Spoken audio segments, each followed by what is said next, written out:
আমার স্বপ্নের দেশ ছিল কুয়েত, আর আমি সেই স্বপ্নের দেশে ঘুরে এসেছিলাম। প্রায় 5টি বছর সেখানে ছিলাম।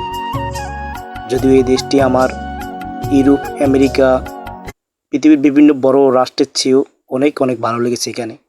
এই 5 বছরের সার্ভিসে আমি অনেক কিছু শিখেছি, অনেক কিছু দেখেছি বিদেশে। সেই সুন্দর দেশটিকে তুলে ধরতে পারছি আপনাদের সামনে। তবে ভিডিওটি আমার হাতে করা নয়, এটি আমার এক ভাতিজার কাছ থেকে নেওয়া, যে এখন বর্তমানে কুয়েত প্রবাসী। ধন্যবাদ প্রিয় ভাতিজা আলাউদ্দিন। আজ এই আলাউদ্দিনের করা ভিডিওটি আমি আপনাদের সম্মুখে তুলে ধরলাম। এই স্বপ্নের দেশ, মরুভূমির দেশ কুয়েতের ভিডিওটি।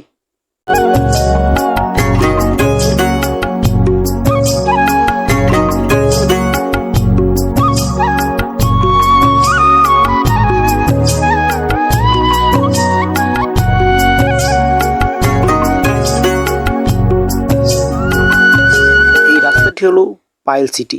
তো তার পাইলে যাওয়ার পথেই রাস্তাটি পড়ে। রাস্তার দুপাশে অনেক সুন্দর মনোরম বিল্ডিংগুলো পড়ে, যদিও বেশি উঁচু নয়, কারণ কুয়েতেও অত উঁচু বিল্ডিং নেই। রাস্তার দুপাশের বিল্ডিংগুলো সারি সারি দাঁড়িয়ে থাকা, কি সুন্দর মনোমুগ্ধকর রাস্তাটা। একবারই আমার কাছে কুয়েতের রাস্তাগুলো এতটা মনোমুগ্ধকর এবং এত সুন্দর লাগে যে দু চোখ তাকিয়ে থাকার মতো রাস্তার দুপাশের সারি সারি বাড়িগুলো। তো এটা পাইল যাওয়ার পথেই আপনাকে দেখবেন। এবং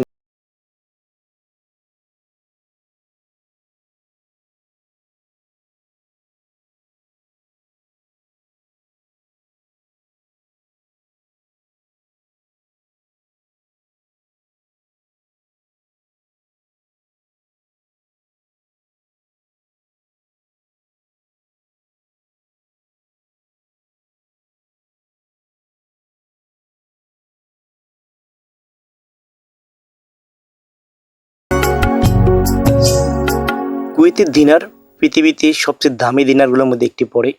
কারণ কুয়েতের পয়সার মান অনেক, এবং এর পৃথিবীতে যতগুলো পয়সা, যতগুলো মুদ্রা আছে, সর্বোত্তম দামি মুদ্রা এবং দামি টাকা বলা হয় যেটা, সেটা হলো কুয়েতের দিনার।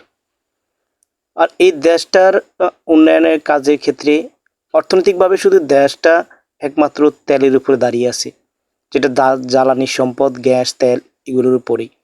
এর বাহিরে এই দেশটাতে কোনো পর্যটনের কোনো কিছু নেই। কারণ পৃথিবীর অনেক দেশই পর্যটনের উপরে দাঁড়িয়ে থাকে, কিন্তু এই দেশটি একটি ভিন্ন এবং ব্যতিক্রম।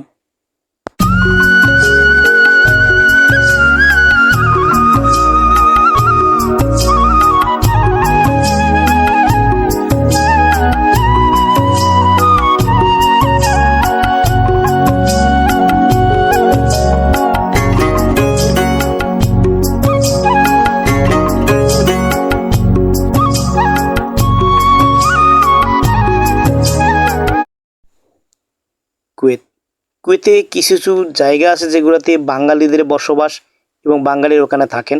যেমন মাবুল্লাহ জায়গাটাতে বাঙালিদের অবস্থান অনেক বেশি। আপনার হাসাবিয়া, আব্বাসিয়াতে মানুষের বাঙালি যারা আছেন বা ইন্ডিয়ান বাঙালিদের অবস্থান সবচেয়ে বেশি এই জায়গাগুলোতে। এবং যারা এই জায়গাগুলোতে বসবাস করেন তাদের মনে হবে না যে তারা বিদেশে আছেন, তারা মনে হবে তারা সবাই বাংলাদেশে আছেন এবং বাংলাদেশের যে কোনো একটা জেলাতে তারা হয়তো বসবাস করতেছেন। এটাই মনে হবে হাসাবিয়া, আব্বাসিয়া, পরানিয়াতে, এইসব জায়গাগুলোতে যারা আছেন তারাই।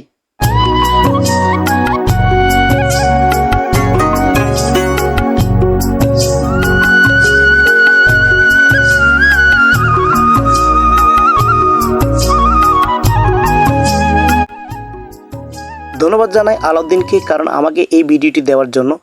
যদি এখন সে কুয়েতের অপরা এলাকাতে বসবাস করেন। কুয়েতের অপরা নামে একটা এলাকা আছে, ওই অঞ্চলে আলাউদ্দিন, আমার যে ভাতিজা থাকে ওখানে থাকে। তো শহরে আসার পথে এই ভিডিওগুলো করা, এবং সেই ভিডিওগুলো সে আমাকে দিয়েছে। আর এই ভিডিওগুলো এখন আমি আপনাদের সম্মুখে আপলোড করলাম, বা আজকে ভিডিওগুলো আপলোড করে অনেকে দেখবেন। এটাই সম্পূর্ণ কুয়েতের যে পাইল থেকে অপরা এই অঞ্চল দিয়ে আসার পথে যে রাস্তাগুলো, সেই রাস্তাগুলো একটা ভিডিও চিত্র তুলে ধরেছে।